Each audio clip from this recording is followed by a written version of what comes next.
It says, why are the non-licensed and non-insured drivers allowed to keep driving and walk away or drive away after the traffic stops or the many accidents that they're having? Why aren't their vehicles towed and impounded for not having proper insurance and proper license? They watch them drive away. I don't care if they can't speak English. They've got 2 feet. They can walk. That's just, again, unsafe for that to happen.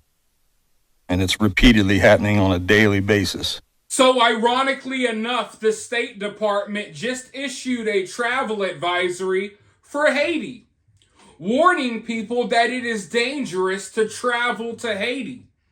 Basically warning people not to go to Haiti because you don't know what the people over there might do to you. Because the people over there are dangerous. It's a dangerous environment to be in Haiti right now. Yet at the same time, our government, certain politicians, and the media are trying to convince us that it's totally safe to take the same people that are supposedly dangerous in Haiti. It's totally safe to take 20,000 of them and drop them off in a small town in Ohio. Really think about that. How ironic is that? It's kind of funny in a way that as the mainstream media and politicians are trying to convince us that there's no problems happening in Springfield, not only are the people of Springfield speaking out, but our own government is warning people, hey, please don't go to Haiti right now. Haiti is very dangerous. The people of Haiti might do something crazy to you. Don't go over there. Meanwhile, we're going to take them from Haiti, ship them to your front door, and we want you all to welcome them with open arms and ignore all the problems they cause in your community as we show favoritism towards them and crap all over our veterans and the people who are actually from America. It's just wild. It's wild. But this is just another layer added to the story. And in my opinion, I think anyone who is reasonable, I don't care how you vote, how you lean politically, I think reasonable people are taking a step back and they're looking at this and they're realizing the length that the mainstream media is going, the length that certain politicians are going to keep up this lie. Because how can you issue a travel advisory warning people, hey, it's dangerous over there, and claim that it's totally safe to take people from over there by the thousands, by the tens of thousands, and just drop them off in a small town in Ohio? But like I've told you all from day one, I don't care what the media says. I don't care what these politicians say. I want to hear from the people of Springfield, Ohio. And luckily, we've been hearing a lot from them. They're speaking out on a daily. There was just a town hall meeting. I showed you all some clips from that. But there's another woman who spoke out recently, and I really want you all to hear what she has to say. Because she claims that she doesn't even feel safe at the grocery store anymore because they're stalking her around at the grocery store. She talks about other problems like the issues with driving and things like that as well. So without further ado, let's go ahead and roll that clip and then I'll be right back with more. They're eating cats. They're eating dogs. I don't know if it's true. I've seen stuff where they were stealing ducks from a park. I do think that was the most truest story so far that I've did my research on, that Haitians were taking local ducks from local parks and eating them.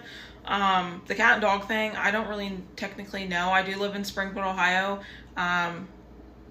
I don't know. I don't know. I think it's something new that they're saying right now, or I don't know if it just happened. But I did see where there's a couple police reports on it, so I don't know. It's 50-50 right now on that situation. One of the situations that I don't see people talking about a whole bunch is driving through Springfield, Ohio. I am terrified to drive my car through Springfield, Ohio. It is a scary place to drive your car through. They do not know what lane to turn from. They do not know any traffic laws. Now, I did go into the DMV a couple days ago, and the workers were talking about there are a lot of them trying to at least figure it out. and learned the law and stuff like that. So that's good. That's a good thing. Another thing that I do hate about living here right now is it is dangerous going through your store. I've been,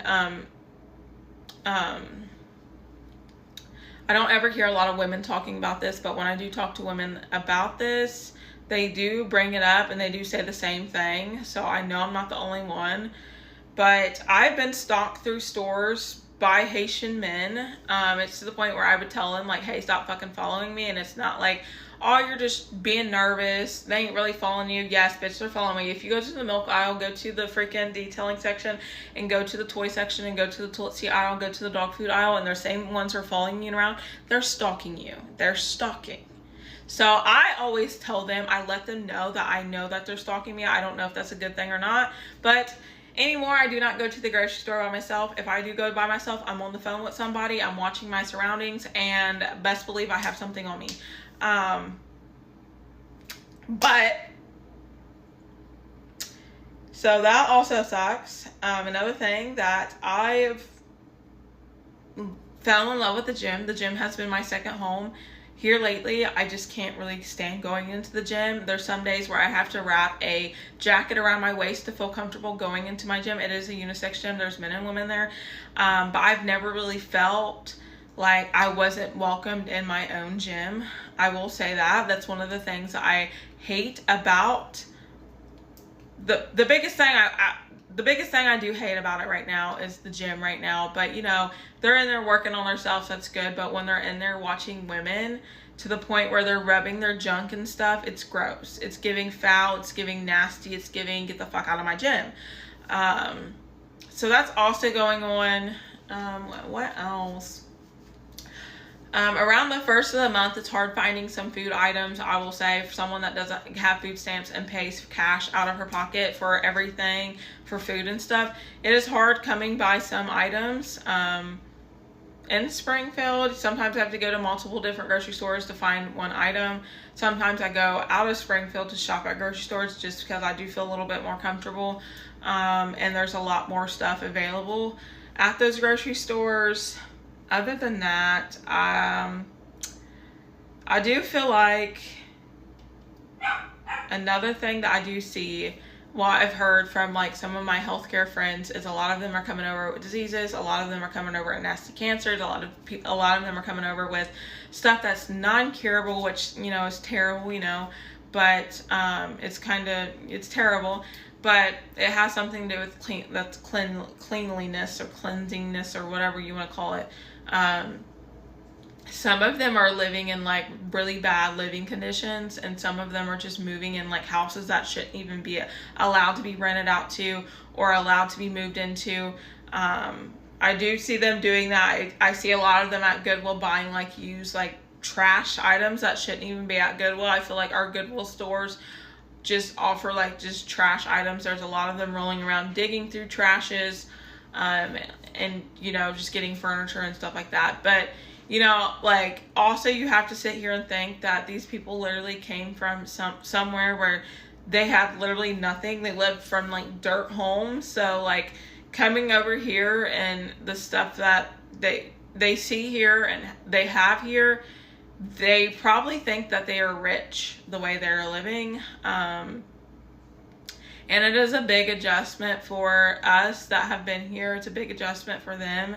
I've tried like talking to them, like, you know, excuse me, blah, blah, this, you know, I've tried saying like talking to them. I got to the point where I was like, you know, how nervous would I be if I were in a new country and didn't know shit too. So I've tried being nice to them. They're just rude as fuck. I don't know if that's just something in their culture where they just don't give a fuck and they're rude as fuck, and they don't talk to you. They don't want to talk to you. I have a couple kids that I know that go to city schools, and their parents are like, they're teaching my kids Haitian. I know those parents pull their kids out of city schools and trying to put them somewhere else because they're like, I don't want my kids to learn Haitian, or whether they speak German or French or something like that. But yeah, it's real crazy here. It's real crazy. The biggest thing I will say is, you know, driving's the biggest thing. I don't know about the cat and dog situation. I don't know about that. But if a lot of people are saying it, maybe it did happen, maybe it didn't, I don't know. And you see, folks, this is what I was trying to explain to you all in past videos. You see, they want us focused on the conversation about, hey, are they eating cats and dogs, right? They want us to focus on that aspect of the conversation so we don't get to the human aspect, so we don't get to the human side of the story. Because everyone who's speaking out, they have a long list of issues that are happening within their community. Most of them involving people, not necessarily animals, even though we've heard several things about the animals as well. But they want you to focus on that because they can't deny what's happening to the people. Animals can't speak for themselves. Your pets can't speak for themselves. The gooses and the geeses at the local ponds and parks, they can't, voice their opinions and voice their outrage about what's happening. But people can. And people are acknowledging the problems in their communities. So they want us to focus on the cat and dog story so you don't listen to this woman right here when she's telling you how she's afraid to go to the grocery store in her own city. She's afraid to drive around her own city. She's afraid to work out at the gym because now she feels misplaced in her own community. And I get it. The people in Haiti, a lot of them are running from some horrific stuff. But now they've come into Springfield and they've made the people of Springfield feel like outsiders in their own community, and that is not okay either. And if you want me to be completely honest, I think that the people of Springfield have been painted in a very negative light, as if they're all bad people that are just and they hate people because of their skin color and what have you. When in reality, I think the people of Springfield have been really polite and nice about this situation, nicer than they should be. I get being compassionate. There's room for that in the world.